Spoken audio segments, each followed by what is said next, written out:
अस्सलाम वालेकुम। इस वीडियो में बात करेंगे लेफ़्ट टू राइट शंट्स की, जो कॉन्जेनिटल हार्ट डिजीज़ होती हैं वो उसका मैं बताऊंगा। तो लेफ़्ट टू राइट शंट्स में हमारे पास 3 डिजीज़ आती हैं: atrial septal defect, ventricular septal defect and patent ductus आर्टरियोसिस। इनका एक छोटा सा ओवरव्यू हम ले लेते हैं। ऊपर से ये देखा गया कि जितनी भी लेफ़्ट टू राइट शंट्स वाली जो डिजीज़ होती हैं, they basically increase the pulmonary blood outflow and they also increase the pulmonary blood pressure, but they are not initially associated with cyanosis। And ये देखा गया है कि सिंस पल्मोनरी सर्कुलेशन का जो ब्लड वॉल्यूम है और जो उसकी प्रेशर है, सिंस वो इंक्रीज़ कर रहा होता है, एज अ रिज़ल्ट होता है कि जो पल्मोनरी आर्टरीज होती हैं, they undergo medial hypertrophy and vasoconstriction which eventually can stimulate the development of irreversible obstructive intimal lesions. Pulmonary artery का ब्लड फ्लो और प्रेशर बढ़ रहा है, उसकी वजह से राइट वेंट्रिकुलर हाइपरट्रॉफी देखी जाती है। एंड ये देखा गया एक आइजनमेंगर सिंड्रोम मिलता है। What is your Eisenmenger syndrome? It is basically when a pulmonary vascular resistance approaches the systemic levels and as a result the left to right shunt becomes the right to left shunt, which basically leads to poorly oxygenated blood in your systemic circulation।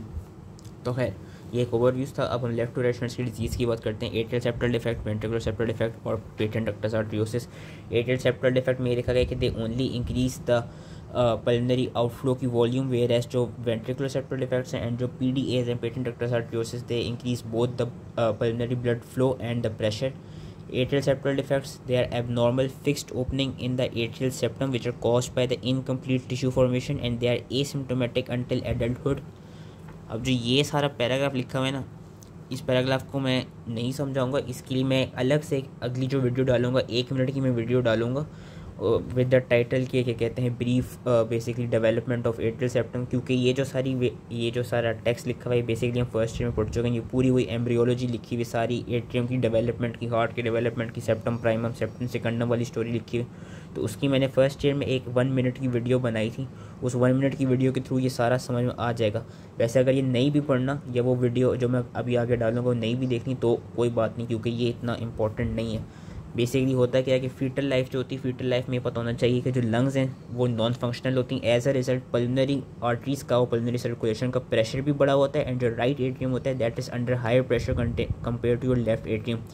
Foramen ovale is also normally open, but at birth के level पर क्या होता है, birth के time lung की expansion हो जाती है, पल्मोनरी वेस्कुलर का प्रेशर ड्रॉप हो जाता है, राइट एट्रियल प्रेशर भी फॉल कर जाता है एंड जो फोरामेन ओवेल है वो भी इवेंचुअली क्लोज कर जाता है। लेकिन जिनमें पेटेंट होते हैं उनमें क्या कहते हैं वो left to right shunts cause कराते हैं। एट्रियल सेप्टल डिफेक्ट की उसकी क्लासिफिकेशन याद रखनी होगी, 3 तरह के होते हैं depending upon their location.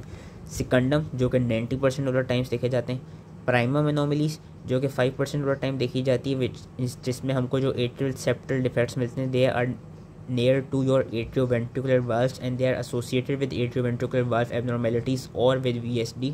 And sinus venosus defects जो कि हमको मिलते हैं near the entrance of superior vena केवा।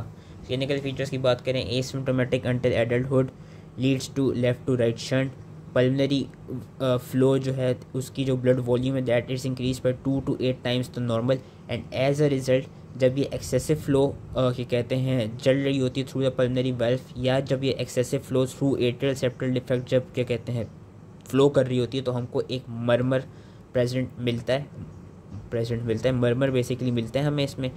एंड दे आर क्या कहते हैं ये इसकी ट्रीटमेंट के लिए ज़्यादा सर्जिकल या इंट्रावेस्कुलर AST का क्लोजर करा दिया जाता है। Then we come to your ventricular septal defects. These are incomplete closure of the ventricular system allowing free communications of the blood between left to right ventricles। इन्होंने एक दिखाया हुआ भी है, ये VST दिखाया हुआ है, यहाँ से लेफ्ट से राइट वेंट्रिकल्स की वो कम्युनिकेशन चल रही है। Again depending upon their location उनको हमने 2 में क्लासीफाई किया हुआ है। एक होते हैं मेम्ब्रेनस वेंट्रिकुलर सेप्टल डिफेक्ट जो कि मेम्ब्रेनस इंटरवेंट्रिकुलर सेप्टम पर डेवलप होते हैं, जो कि 90% ऑफ द टाइम होते हैं, और जो रेस्ट ऑफ द 10% वो होते हैं they are known as infundibular VST and they occur usually below the pulmonary valve और within the muscular septum. Ventricular septal defects का याद रखना है कि they can close spontaneously. Adults में यूजली ये आइसोलेटेड ही होते हैं, और जो पीडियाट्रिक एज होती है उनमें 20 to 30% of the time they are isolated and most of the time they are associated with other congenital anomalies like your tetralogy of Fallot.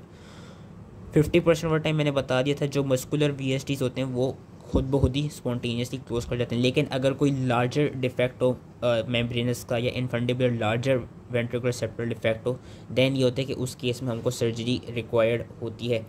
वही राइट वेंट्रिकुलर हाइपरट्रॉफी कॉज करा सकते हैं, पल्मोनरी हाइपरटेंशन कॉज करा सकते हैं। And infancy में ये देखा जाता है कि इन्फेंसी में हम सर्जरी को या कैथेटर बेस्ड क्लोजर को अगर कोई एसिम्प्टोमेटिक वीएसटी है इन्फेंट में तो उसमें हम सर्जरी को अवॉइड करते हैं, ज़्यादा से ज़्यादा अवॉइड इसलिए करते हैं क्योंकि यही इन होप्स के कहते हैं जो वीएसटी है वो खुद बहुत स्पॉन्टेनियसली क्लोज हो जाएगा, इसलिए हम ज़्यादातर सर्जरी को अवॉइड करते हैं इन्फेंट्स में। Then comes your last disease which is your patent ductus आर्टरियोसिस।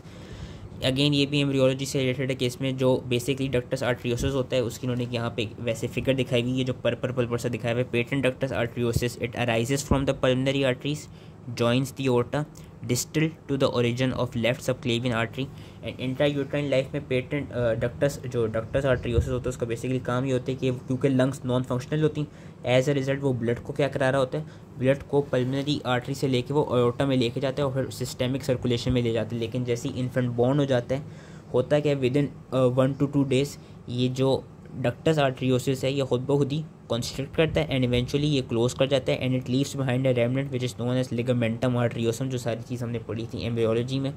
अब होता क्या है अगर तो ये हो कि क्या कहते हैं ये वाला जो डक्टस आर्टरियोसिस ये पेटेंट रहे लिगामेंटम आर्टरियोसम में कन्वर्ट ना हो तब क्या होता है, हमको किस तरह के सिम्टम्स मिलते हैं। ये देखा गया कि इसमें हमको एक characteristic continuous harsh machinery like murmur मिलते हैं। They are also asymptomatic at birth.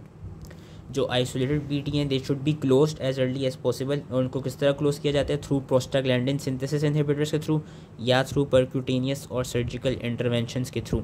लेकिन ये देखा गया कि कुछ ऐसी कंडीशंस भी होती हैं जहाँ पे हम डक्टस आर्टरियोसिस को क्लोज नहीं करते। वो कौन सी कंडीशन आती हैं, वो ऐसी कंडीशन आती हैं जिसमें हमारे पास फॉर एग्जांपल एओर्टिक वाल्व या पल्मोनरी वाल्व का एट्रीजे हो। वो अब अगर एओर्टिक वाल्व या पल्मोनरी वाल्व का एट्रीजे होया होगा एज अ रिजल्ट होगा क्या, ब्लड प्रॉपरली सिस्टेमिक आउटफ्लो में या लंग्स में नहीं जा पाएगा। तो उन केसेस में it is favourable for ductus arteriosus to remain patent ताकि जो ब्लड है उसका नॉर्मली वो फ्लो जो है वो मेंटेन रह सके। So that was all related to atrial septal defects. I hope ये चीज़ समझ में आ गई हो एंड थैंक यू। अब मैं नेक्स्ट वीडियो जो है उसमें मैं जो 1 minute 25 seconds की होगी उसमें बेसिकली ये जो डेवलपमेंट वाला प्रोसेस है ये बेसिकली उसमें समझ आता है कि मैंने फर्स्ट ईयर में एक वीडियो बनाई थी इससे रिलेटेड सेप्टम प्राइमम सेप्टम सेकंडम और उसमें फोरम इन ओवेल भी नज़र आ रहा होगा।